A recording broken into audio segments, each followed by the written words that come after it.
we played this Iguodala thing a few times, and maybe the lead is sticking in there, and we've kind of buried it.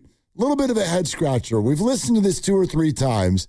Listen to it again, and then I got a question for you. Take a listen. Here's Andre Iguodala with Richard Jefferson on The Richard Show. Of your teammates, who's most likely to become a head coach? Bogut. Most likely to give the best advice after a bad loss? Draymond.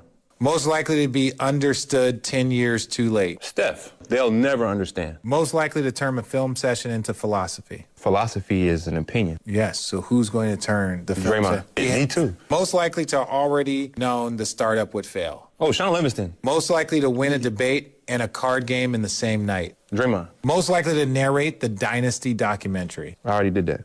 Jeez. Most likely to deserve a better Hall of Fame argument than people give him? Clay. Smartest teammate you ever had?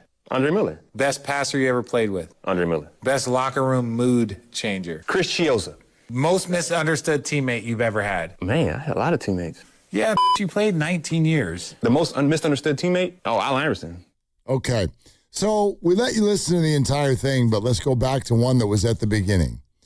The way Richard Jefferson phrased it, I believe, is the most likely to be understood 10 years too late. Yeah. And Andre goes, Steph. He didn't even hesitate. And then he says, they'll never understand. Because we know the way Andre Iguodala feels about Steph Curry, I think there's a piece of this I understand. But can we dig into this a little bit? Like, what's your reaction to that? Is Steph Curry, quote, misunderstood? And if so, in what way? Well, the way I was thinking about it is the way we perceive Steph Curry. And I think it was Bob Fitzgerald, the great TV play-by-play guy, who dubbed him the baby-faced assassin. That might have been early in his career. And so what we think about Steph is he is unbelievably talented, best shooter of all time, but he is kind of a nice guy. He's a really good guy.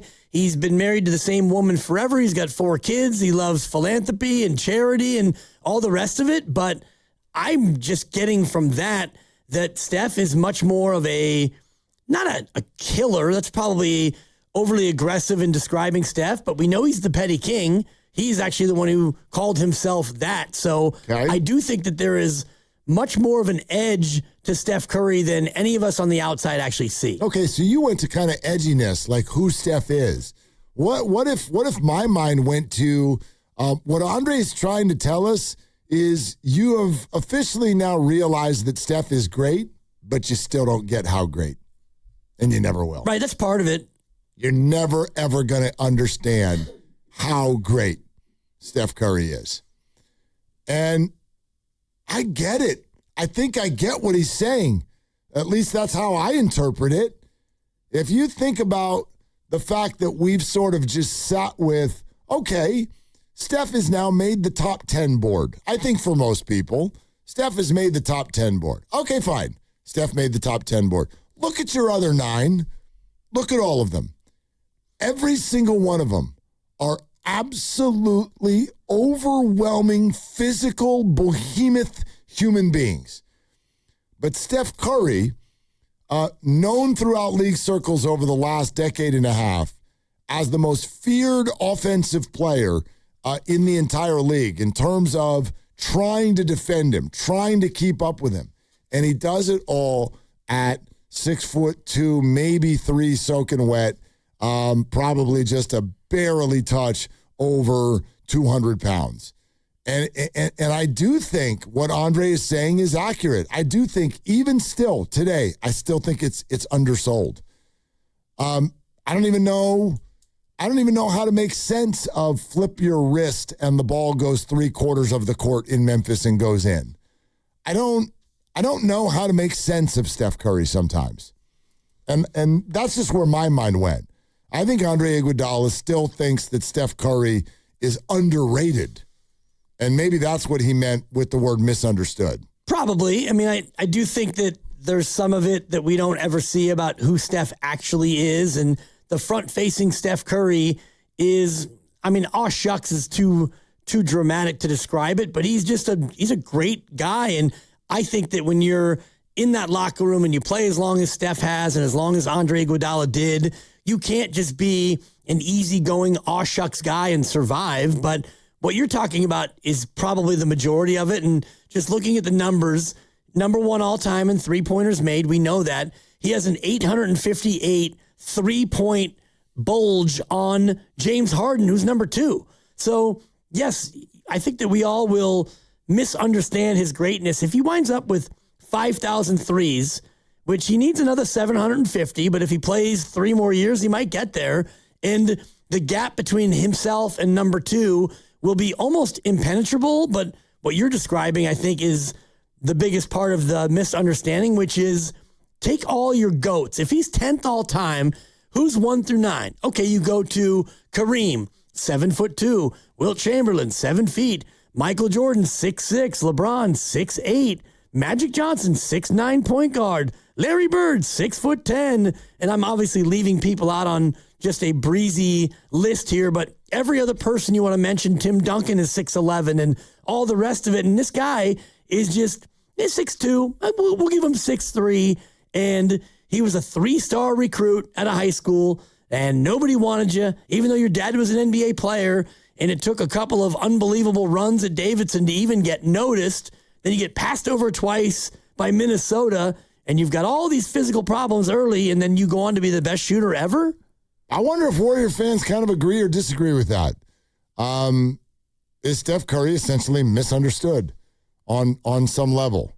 Somebody called in earlier and was talking about how there's no way to measure the gravity. And to a piece of that, I sort of disagree because I'm like, I don't have, and maybe this is what they meant, I don't have necessarily the data. We talked about jersey sales. That's data. Steph Curry remains number one last year. But for me, it was a much more organic look at that. Steph Curry kind of came onto the scene right as I was becoming a dad.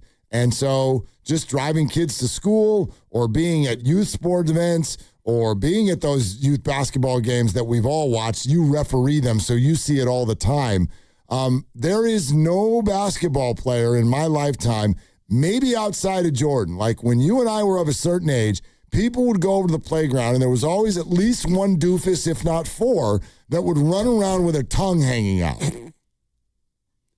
They would run around and play with your tongue hanging out.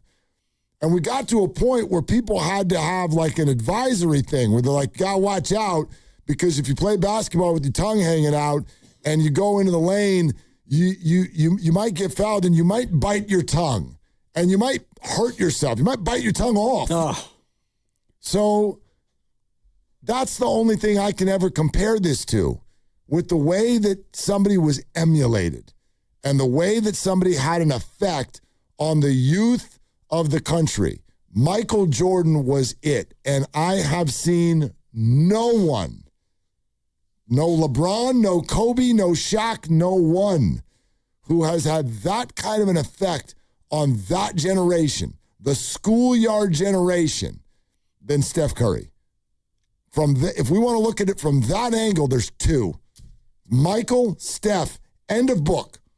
But even Michael, like, okay, you're going to try to emulate Michael Jordan by running around with your tongue out of your mouth. Okay, that's about all you can do because you can't rise and dunk. You can't shoot the shots that he would shoot. But when you look at Steph Curry and I'm thinking about your kids right now and, your 12-year-old and even your older son who was probably 4 or 5 when Steph was really making his big moves, like you could look at Steph Curry and dream that you could be Steph Curry because he's not 6'11", and like you look at LeBron, and you can emulate LeBron if you want. You could put powder in your hands and throw it into the sky, but you're probably not going to be 6'8", 240 with elite athleticism. It's just not going to be that way. But Steph is a guy you could look at and say, as a kid, you could say, you know what? I could do that. If he can do that at his size, maybe I can do that. Now, spoiler alert, you can't, but at least you can look at that and dream about it. You're listening to 95.7 The Game, KGMZ FM and HD1, San Francisco and Odyssey Sports Station. Home of the Golden State Warriors and Valkyries, always live on the free Odyssey app. Coming to you live from the Laughing Monk Studios.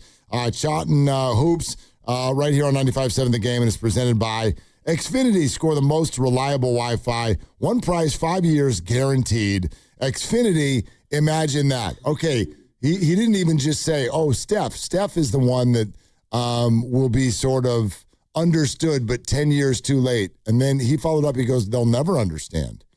I mean, is this in perpetuity? No matter what happens? Like, we're never going to fully understand the gravity of Steph Curry? I appreciate this about Andre Iguodala. There is, tucked into all of this, a little concern for the Warriors. And you know, Andre, I think, has spoken the truth a lot over the last few years. And he strikes, without having all the quotes in front of me, he strikes a chord of all of this stuff. You know, it's not to take credit away from Klay Thompson, Draymond Green, Steve Kerr, Joe Lacob, but it's Chase Center, it's the value of the team, it's the championships, it's Kevin Durant coming, it's the fact that LeBron is even considering coming, all of these things. He's like, it's one thing. It's Steph. That's it. It's just Steph. That's what makes all of this go. Maybe that's what he means. They'll never understand. And maybe they'll understand, but not at the same time give the level of appreciation. And I know that you just said earlier, like, you know, he's entered the top 10. And I wonder if you go outside this market, maybe it's 10 years from now, and you look back at this run, I'm sure even now there are many people across this country who would not put him in the top 10. And you would look at his 4 titles and you'd say, well, 2 of them were checkbook championships. You needed Kevin Durant to come in and deliver those 2. I think that there's more naysaying that goes on about this run outside the market than it does here. And that is partly, I think, what he's referring to, because, you know, you'll never understand how great he is because you look at, well, Iguodala won the finals MVP the first time, and then Kevin Durant won the next 2 finals MVP. So if you're not here in this market, you probably don't have the same appreciation. I just asked AI who the consensus top 10 NBA players are of all time. You think Steph Curry's on the list? No. Yeah. According to AI? AI. Probably not. AI is not on the list either, though, by the way. Either AI. Yeah. Andre Iguodala or Allen Iverson? Correct. Number 1, Michael Jordan. Number 2, LeBron James. I love how AI is like, this is the list. These are the 10. Right. It's widely agreed upon. No, it's not. But anyway, Jordan, LeBron, Kareem, Magic, Russell, Wilt, Larry Bird, Tim Duncan, Shaq, Kobe. Honestly, I cannot really, like, if you're going to strike one of them to get Steph on, we could spend a whole week of shows on that. It'd be tough. Right. And like Kobe, yes. LeBron and Michael, sure. I think Wilt and Kareem, absolutely. Bill Russell, I didn't really watch, but I mean, all he did was defend and win. And, you know, Larry and Magic, and you start going through that list, it's hard to find a spot for the chef. You can't argue with it, but you also can't. I don't think you can really argue Steph if he's on the list. Right. But again, what I think we do out in the world is and rightfully so, we elevate him by some of these people because these people are all huge. They're absolutely huge. Like, Shaq is a better basketball player than Steph. Preposterous.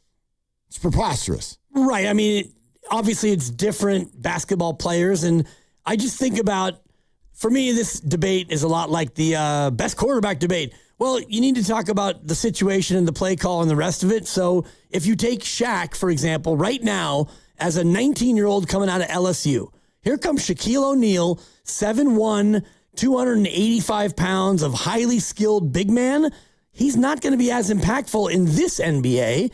Or if you take Steph Curry and you plop him down next to Bob Cousy in 1961, well, we don't even have the three-pointer. And by the way, the long shot is frowned upon. So, all right, is Steph going to be as good in 1961 as he is now? Of course not. Let's go to Will, who's driving to Tahoe. Good on you, Will. Thanks for calling. What's up? Hey, guys. Well, I think one of the things is thinking of Steph purely as a shooter. I mean, just a sense of it being frail when he came in. He's built his body every single year, and he's one of the best at driving to the hole. I mean, there's just some of the drives through big men, and he's tough. Remember when he boxed out Dwight Howard? I mean, he's a great rebounder as a guard, too. So that sense of him, like what you're saying is, well, he said he does what we do. We're not built like that, and we can't bang with Dwight Howard. I think he's just much more of a physical presence than he used to be. And then, I mean, even if he's not hitting his threes, he's dangerous. So I just think he's just way more well-balanced and tough than people tend to give him credit for. Well, thanks. I think there's so much nuance to the things that he's doing, and I always give a lot of love in sports to people who do really, really good things that we're not seeing. Like, we don't see it on TV. You don't see what Steph is doing off the ball. You don't see what a great left tackle does in football. You're watching the ball, so you don't see it. And I think that's huge. And for sure, that's a huge part. I can't tell you how many, whether it's scouts, whether it's head coaches that put game plans together, for the last 10 years have all talked about the hardest thing for our players to do is guard Steph Curry.